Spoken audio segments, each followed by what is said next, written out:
Hello, my name is Ethan Gomez. I'm a sophomore at Santa Clara University, studying Management Information Systems with a minor in Sustainability, and this is my Environmental Science 196 Field Trip Reflection project. For our field trip pre-assignment, you asked us to scan satellite imagery of the MPAs we visited beforehand, identifying habitats, land/marine uses, and various stakeholders. This first image shows the two main destinations of our field trip in Monterey Bay: the Monterey Bay Sanctuary near UC Santa Cruz, and Elkhorn Slough Marine Preserve. Taking a deeper look at Elkhorn Slough, we can identify areas used for agriculture to the east and large patches of trees and forests to the west. Moreover, we can see that Elkhorn Slough Preserve is broken down into many different subsections, i.e. Elkhorn Slough State Marine Conservation Area, Elkhorn Slough State Marine Reserve, and Moss Landing State Wildlife Area. This next map provides a closer look into the area surrounding the Monterey Bay National Marine Sanctuary. Contrasted with Elkhorn Slough, this sanctuary is surrounded by a metropolitan area, but there are still plenty of preserves and parks nearby, i.e. Moore Creek Preserve, Wilder Ranch State Park, and De La Vega Park. Places that stood out to me in analyzing this map included the University of California, Santa Cruz, and Sokol High School, as they are probably able to utilize this marine sanctuary for educational purposes. Moreover, the Santa Cruz Beach Boardwalk and De La Vega Park Golf Course are examples of recreational uses that, in part, depend on the success of the marine sanctuary.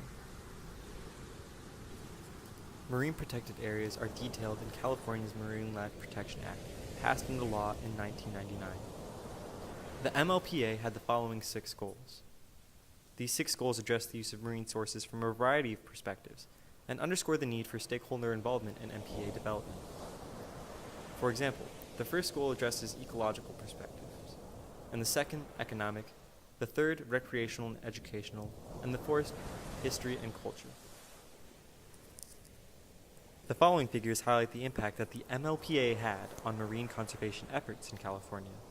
That is, a significant portion of California's coastal waters are now protected under law.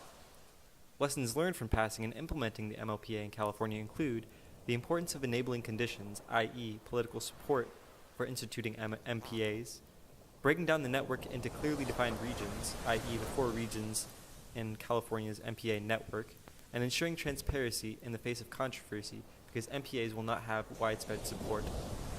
This next map shows the north central coast region of the MPA California State Network. There are 29 protected areas which cover approximately 18% of Central California state waters, which is approximately 204 square miles. There are 13 state marine reserves, 15 state marine conservation areas, and 1 state marine recreational management area. This next map details Elkhorn Slough State Marine Reserve. On the State Marine Reserve, it is unlawful to injure, damage, take, or possess any living, geological, or cultural marine resource. This next map details Elkhorn Slough State Marine Conservation Area. Much like the Elkhorn State Marine Reserve, it is unlawful to injure, damage, take, or possess any living, geological, or cultural marine resource for recreational and or commercial purposes. However, at the State Marine Conservation Area, recreational take of finfish by hook and line and clams are allowed. So, the State Marine Conservation allows some take, while the State Marine Reserve allows no take. This figure includes a brief explanation of the various marine management tools and includes state marine parks, which were not included in Elkhorn Slough. State marine parks do not allow commercial, but allow recreational take.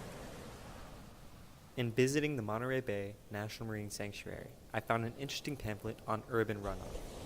The basic premise of the pamphlet was that the Monterey Bay is closer than you think, and even though you may be miles away from the bay, your impacts at home may have significant impacts on ocean health, and I thought this was interesting.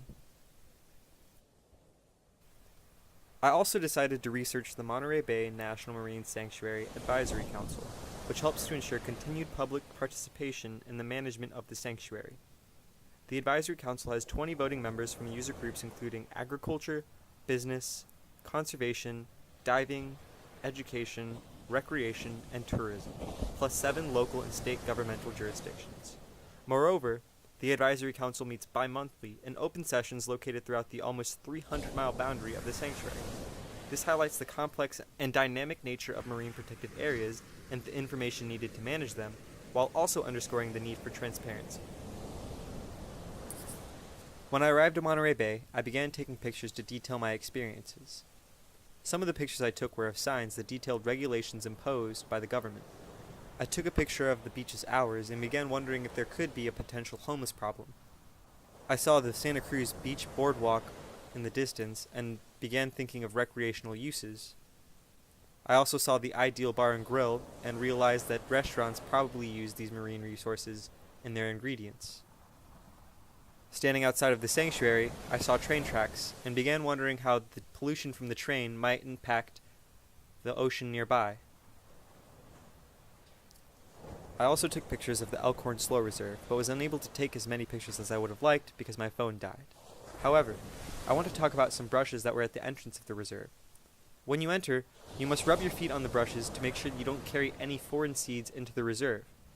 This raised the point about how serious they are about maintaining these ecological goals.